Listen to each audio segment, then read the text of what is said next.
तो हेलो दोस्तों, इस वीडियो में हम लोग प्लेसेंटा के फंक्शन के बारे में बात करने वाले हैं। और इसके बाद एक वीडियो जिसमें डिटेल में आने वाला है वो है प्लेसेंटल डेवलपमेंट के ऊपर। तो वो भी एक इम्पॉर्टेंट क्वेश्चन होता है। तो इस वीडियो में हम लोग जनरली देखेंगे कि क्या क्या प्लेसेंटा का फंक्शन होता है। अगर ज़्यादा नंबर में आया तो ये प्लेसेंटा के फंक्शन के बारे में भी हमको ऐड करना होता है, ठीक है। तो फिर अभी चलो हम लोग देख लेते हैं कि प्लेसेंटा का क्या क्या फंक्शन होता है।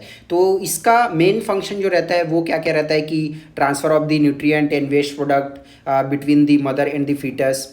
तो ये किस में हेल्पफुल रहता है, जैसे रेस्पिरेटरी में हो गया, एक्सक्रीटरी में हो गया, न्यूट्रिटिव में हो गया। ये सब को हम लोग थोड़े से और डिटेल में आगे देखेंगे। ये क्या करता है, मेटाबोलाइज प्रोड्यूस करता है, हार्मोन को भी प्रोड्यूस करता है, एंड इंजाइम जो कि किसके लिए नेसेसरी रहता है, प्रेगनेंसी के लिए नेसेसरी रहता है, ये भी इसका काम होता है। तो कौन कौन सा हार्मोन प्रोड्यूस होता है वो भी हम लोग आगे देखेंगे। तो और इसका क्या क्या फंक्शन होता है, तो इसका फंक्शन होता है जैसे कि बैरियर फंक्शन होता है, इसके बाद इम्यूनोलॉजिकल फंक्शन भी होता है। अब हम लोग शुरू में देखने वाले हैं वो है इसका ट्रांसफ़र फंक्शन, ठीक है। तो ट्रांसपोर्ट ये कैसे फैसिलिटेट कैसे होता है ये, क्योंकि दोनों मैटरनल एंड फीटल का जो वैस्कुलर सिस्टम रहता है वो एकदम क्लोज अप्रॉक्सीमेशन में रहता है, जिसकी वजह से ये क्या करता है, फैसिलिटेट करता है ट्रांसपोर्ट ऑफ एनी सब्सटेंस को, ठीक है। अब लेकिन ये चीज़ हमको ध्यान रखना है कि though they are in very close proximity but there is no mixing of foetal and maternal blood within the placenta. ये जब हम लोग डेवलपमेंट में बात करेंगे तो फिर कैसे मिक्सिंग नहीं होता है उसको भी हम लोग देखेंगे, ओके। अब रेस्पिरेटरी फंक्शन में देख लेते हैं कि intake of O2 and output of क्या करता है, CO2 करता है। अब ये किसके थ्रू होता है, बाय द सिंपल डिफ्यूजन, ठीक है। O2 supply to the foetus कौन से रेट से करता है, ये आपका एक MCQ हो सकता है। तो ये फीटस को कितने ये रेट से सप्लाई करता है, तो इतना रहता है 5 ml पर kg पर मिनट। एंड इसको अचीव करने के लिए जो कॉर्ड में है जो ब्लड का फ्लो वो कितना रहता है, 165 to 330 ml पर मिनट, ओके। अब एक्सक्रीटरी फंक्शन तो waste product urea, uric acid, creatinine, ये excrete to maternal blood by the simple diffusion की वजह से ही इसका एक्सक्रीशन हो जाता है, ठीक है। अभी आगे बढ़ते हैं। तो अब देखते हैं हम लोग इसका न्यूट्रिटिव फंक्शन। तो हम लोग जान रहे हैं कि ग्लूकोज क्या रहता है, मेजर एनर्जी सबस्ट्रेट रहता है provided to the that placenta and the foetus, ठीक है। तो it is transported across the placenta by the facilitated diffusion via किसके मदद से ये ट्रांसपोर्ट होता है, हेक्सोज ट्रांसपोर्टर की मदद से, ठीक है। तो दो that fetus receives large amount of intact glucose, a large amount is oxidized within the placenta, और ये क्या बना लेता है, लैक्टेट बना लेता है, and which is used for the fetal energy production, ठीक है। अब amino acid concentration in fetal blood are higher than in that maternal blood, so amino acids are therefore transported to the fetus by that active transport की वजह से के through होता है। क्यों, क्योंकि जो कंसंट्रेशन है वो हमारे फीटस में ज़्यादा है as compare to that mother, ठीक है। अब देख लेते हैं। तो lipid, triglyceride and fatty acid directly transported from mother to foetus in early pregnancy but synthesised in foetus later in pregnancy, thus foetal fat has got dual origin इसका रहता है, ठीक है। अब वाटर एंड इलेक्ट्रोलाइट जैसे कि Na+, K+, Cl- by simple diffusion की वजह से ही होता है। और calcium, then phosphate, then iron by, ये सब का ट्रांसपोर्ट कैसे होता है, एक्टिव ट्रांसपोर्ट के उससे होता है, ठीक है। अब देख लेते हैं कि इसका बैरियर फंक्शन क्या है, ठीक है। तो protective barrier to the foetus against the noxious agent circulating in the maternal blood, तो इसके लिए एज अ बैरियर ये एक्ट करता है। तो जैसे कि अगर कोई हाई मॉलिकुलर कुछ हो गया, ठीक है, नॉक्सियस कुछ मटेरियल हो गया जिसका मॉलिकुलर वेट कितना है, 500 डाल्टन हो गया, तो इसके लिए एज ए बैरियर भी एक्ट करता है, इसको अंदर जाने नहीं देता। अब देखते हैं इसका इम्यूनोलॉजिकल फंक्शन, ठीक है। तो foetus and placenta contain paternally determined antigen. तो हम लोग जान ही रहे हैं कि वो प्लेसेंटा क्या कंटेन कर रहा है, डिटरमाइंड एंटीजन। तो वो तो क्या हो गया, उसके लिए फीमेल बॉडी के लिए तो फॉरेन हो गया, ठीक है, मदर के लिए। इसके बावजूद भी there is no evidence of any graft rejection. आप लोग खुद सोच के देखो कि एक प्लेसेंटा डेवलप हो रहा है, ठीक है। अब प्लेसेंटा का दोनों ही कॉम्बिनेशन है, उसका मैटरनल का भी पार्ट भी है, फीटल का भी पार्ट है, लेकिन जो फीटल का पार्ट आ रहा है वो तो एक फॉरेन बॉडी हो गया ना उसके लिए, मदर के लिए। इसके बावजूद भी उसमें ग्राफ्ट रिजेक्शन क्यों नहीं होता, ये तो एक सवाल हमारे मन में आएगा ही। तो इसको एक्सप्लेन करने के लिए कुछ कुछ थ्योरी है, वो आगे हम लोग डिस्कस करने वाले हैं, ठीक है। तो एक को बोलते हैं फिब्रोनाइड एंड साइलोम्यूसिन कोटिंग ऑफ ट्रोपोब्लास्ट में सप्रेस दी ट्रोपोब्लास्टिक एंटीजन। तो ये ऐसा एक्सप्लेन करता है कि जो फिब्रोनाइड रहता है एंड साइलोम्यूसिन रहता है, ठीक है, वो कोट कर लेता है किसको, हमारे ट्रोपोब्लास्ट को, ठीक है, जिसकी वजह से वो फिर आगे किसको, ट्रोपोब्लास्टिक एंटीजन को क्या कर देता है, सप्रेस कर देता है।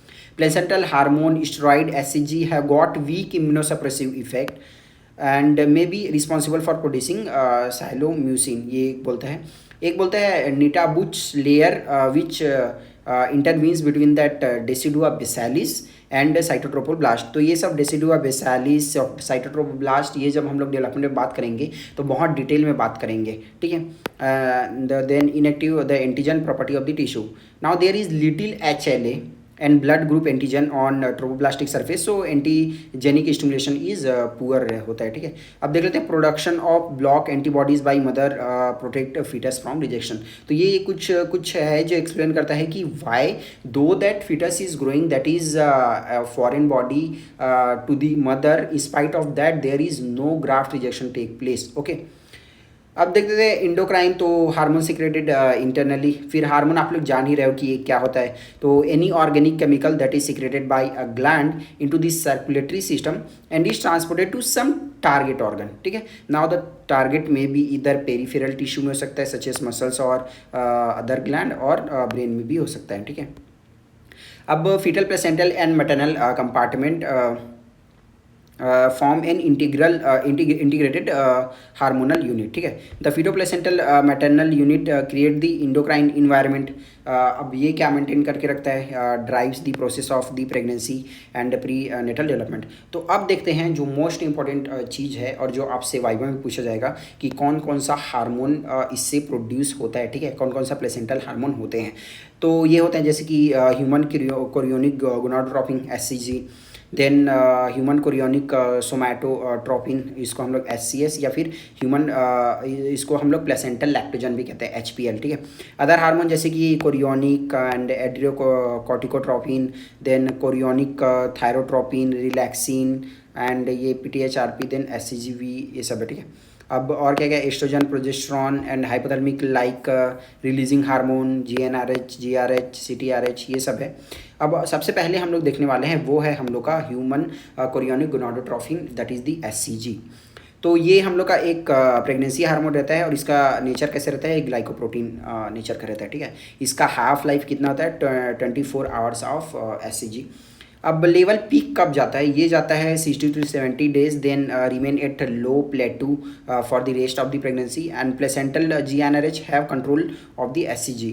तो इसका फंक्शन देख लेते हैं हम। तो that rescue and maintenance of function of the corpus luteum, okay, and that prevent degeneration of the corpus luteum। ये stimulate करता है corpus luteum को to secrete that estrogen plus progesterone which in turn stimulate continual growth of that endometrium। अब HCG और का क्या क्या काम रहता है, स्टिमुलेट करता है Leydig cell of the male foetus to produce testosterone in conjunction with the foetal pituitary gonadotropin, ठीक है। अब ये इनडायरेक्टली क्या किसमें इन्वॉल्व होता है, development of that external genitalia. अब suppress maternal immune function and reduce possibility of the foetus immuno rejection, पहले ही हम लोग देख चुके हैं, ठीक है। अब देख लेते हैं हम लोग जिसको हम लोग प्लेसेंटल लैक्टोजन या फिर क्या कह रहे थे हम लोग, ह्यूमन कोरियोनिक सोमैटोट्रोपिन। अब ये स्ट्रक्चर रहता है सिमिलर टू ग्रोथ हार्मोन रहता है। अब ये प्रोड्यूस होता है किससे, प्लेसेंटा से देख चुके हैं। अब ये लेवल इंक्रीज होता है थ्रू आउट दी प्रेगनेंसी, ठीक है। अब large amount in maternal blood but do not reach the foetus. अब ह्यूमन कोरियोनिक सोमैटोट्रोपिन इसी का देखने वाले। तो biological effect are reverse of those insulin. तो ये क्या क्या करेगा, यूटिलाइजेशन ऑफ लिपिड को इंक्रीज करेगा, make glucose more readily available to the foetus and for the milk production उसको डिक्रीज करेगा। HCS level proportionate to the placenta size and that increase. अब देखने वाले हैं हम लोग दैट एस्ट्रोजन। तो ये फॉर्म्स क्या करता है, एस्ट्रोयल, एस्ट्रोडायल एंड एस्ट्रोन, ये सब, ठीक है। तो एस्ट्रोयल जो रहता है वो मोस्ट इंपॉर्टेंट रहता है, level increase through out the pregnancy and 90% produces that by the placenta and that of what, syncytial trophoblast। A placental production is transferred to both maternal and fetal compartment। अब तो देखने वाले हम लोग 2 of the principal effect of the placental oestrogens are, ठीक है। तो ये stimulate growth of the myometrium and antagonise the myometrial suppressing activity of the progesterone. In many species, the high level of the estrogen in late gestation induce myometrial oxytocin receptor and thereby preparing the uterus for that parturition, ठीक है। अब stimulate mammary gland and development इसमें भी help करता है. Oestrogen are one in battery of hormone necessary for both that ductal and alveolar growth in that mammary gland. अब देखने वाले हम लोग प्रोजेस्टेरॉन का, ठीक है। तो ये progesterone level increases throughout the pregnancy. 80 to 90% is produce by the placenta and secreted both that foetus and the mother, ठीक है। अब ये progestin include progesterone have 2 major role during the pregnancy. ये क्या करते हैं हम लोग का support of endometrium to provide an environment conducive to fetal survival. If the endometrium is deprived of progestin, the pregnancy will inevitably be terminated. Now suppression of the contractility in uterine smooth muscles, so which if unchecked would clearly be a disaster. So this is often called the progesterone block of the myometrium बोलते हैं इसको. Toward the end of gestation, these myometrial quickening effect is antagonized by rising level of that estrogen, thereby facilitating parturition.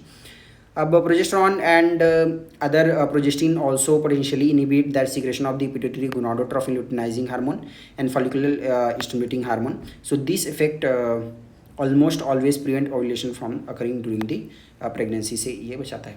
तो ये हो गया हम लोग का क्या बोलते हैं फंक्शन ऑफ प्लेसेंटा. इम्पॉर्टेंट है, लेकिन हम लोग अगला वीडियो जो आने वाला है वो डेवलपमेंट ऑफ प्लेसेंटा के ऊपर आएगा. बहुत ही डिटेल वीडियो रहेगा, तो वो वीडियो को ज़रूर देखना. तब तक के लिए मिलते हैं अगले वीडियो तक. Thank you so much.